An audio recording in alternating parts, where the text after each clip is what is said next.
So one of the optional papers after you've done SBR is advanced tax. Now I'm joined here by my friend, and I'm going to ask her directly why you should choose advanced tax over the other options. Hello there, Tom, and thanks so much for inviting me on.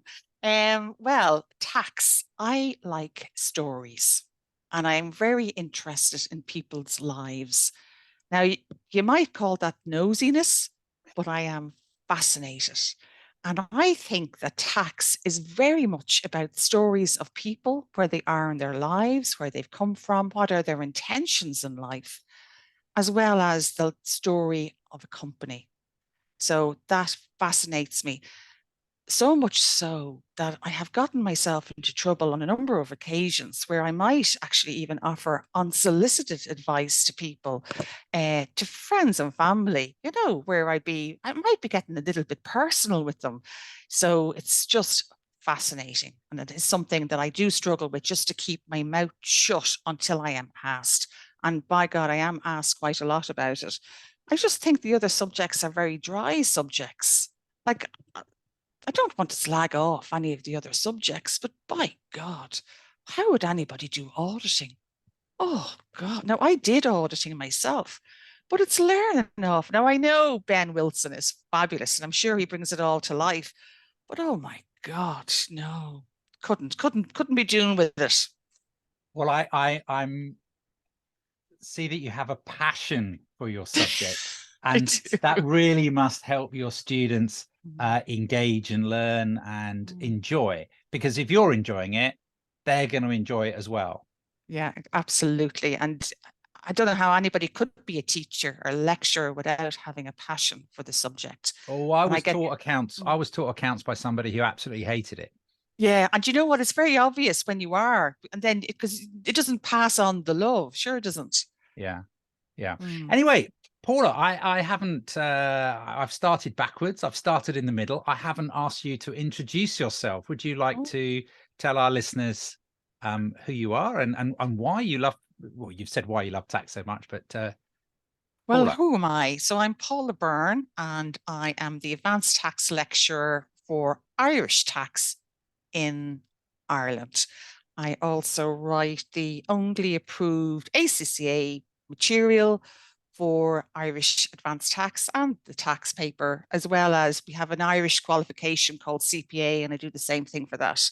And it is something that I absolutely love to do. And I've been doing it for many a year now. And I feel like I know the subject quite well. And I just can't get enough of it. And you know what, as well? It keeps my level up because it is tricky. The pass rates globally are quite low. So you really do need to know your subject. And it does keep my knowledge up. It's probably the hardest thing that I teach. It's the most challenging one, but it's the one that I love the most. Does that answer who I am? I Yes, suppose it it does. does. Yeah. Yes, you have that authority. You have that reputation. Tell me a little bit about the differences. So you do Irish tax, Yeah. and for the avoidance of any doubt, Yeah. that is different from UK tax, isn't it? It is indeed. And believe it or not, I actually sat and passed the UK advanced tax exam many years ago. Do I remember any of it? Not much, but I do know that there is a difference. I mean, a lot of it is very similar. The income tax is quite similar, like what's tax deductible and what isn't. The schedules are the same. Corporation tax, very similar. The capital taxes are different. And the difference is mainly on the inheritance tax side. So that is a big difference. Um, but there is a lot of similarities, an awful lot. We've got a different tax here without getting into the politics of it, because Ireland was at one time under British rule. So we would have, similar lot of laws that would have come from the UK originally. Um, in fact, we even had your tax year until quite recently, which I think is a stupid tax year. I mean, April to April, for God's sake. So now, thank God, our tax year is the calendar year, which makes totally more sense to me. Um, Wasn't it? It wasn't. Isn't April the 5th the old quarter days plus the 11 days lost in the Oh, don't be Gregorian? talking to me. I don't know what the madness was behind it and why you still have it. But there I you don't know. go. So what are the And I main suppose that's the difference. what are the main challenges then for students, do you think, coming to study tax? Is it the numbers? Is it the rules? Is it the principles? What? The challenges, it's not more, it's at the advanced tax level stage, it is you need the knowledge and it's the application of the knowledge to the case study, to whatever scenario is being put before you in an exam question. So you need to know your conditions of your reliefs really, really, really well. So it is a memory test. So you need to internalize all of those conditions, have all of your conditions for all of your reliefs, so that when you are looking at a question, the examiner is steering you in a general direction. And hopefully you can recognize what conditions is he and what relief is he steering you towards. And then it's the application of that, all about the application and giving the unsolicited advice. So you mightn't necessarily be asked, what can they do to improve their situation? You need to be on red alert, as I'd say, to give that unsolicited advice to say, well, look, if this taxpayer just waited a year, well, then he would satisfy this other condition and therefore this other relief. So that's what it is. So it's a story. Very practical. Yes, it is. Very useful. Very, very practical. And I suppose it's one of the only, well, I'm being very biased here. I'm going to say it's probably one of the few exam papers that I think are really, really practical, that you get to use it every single day, every day. So if I'm on campus, say, in Griffith College, I can't walk from one side of it to the other without being accosted by somebody who'll say, I have a quick question for you, Paula, a quick question. They'll have the most complicated scenario that they might want my advice on.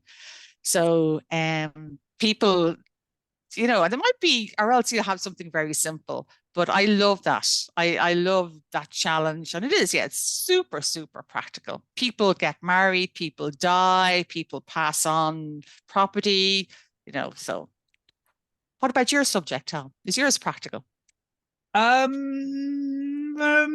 as practical as tax.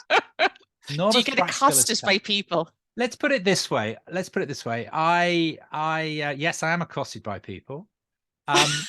I've forgotten a lot of the tax that I learned, and I employ someone to do my tax. You know, I don't have to employ someone to prepare my group accounts. Yeah. But I certainly employ someone to pay my tax because I want to get it right.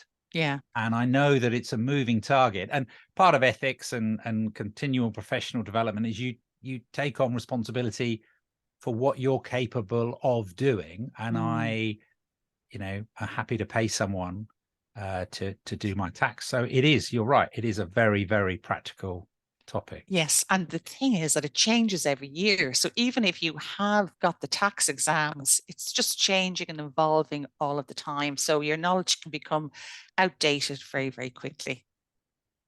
Good. Thank you, Paula. One last question for you, just before we go, because all good things must come to an end. If you weren't a tax queen, if you weren't an accountant, a lecturer, what would you be? Do you know what? If I could actually sing, I would love to be a singer, and I cannot sing. But I suppose something in the entertainment world, something where I'm in front of people. I love that interaction, and there's nothing that can beat it. Ah, okay. All right. Well, thank you. That's Paula Byrne from Griffiths College, flying the flag for tax and flying the flag for Ireland. Thank you very much indeed. Thanks a million, Tom, and many congratulations on your fabulous podcast and your recent award. Fantastic and very well deserved.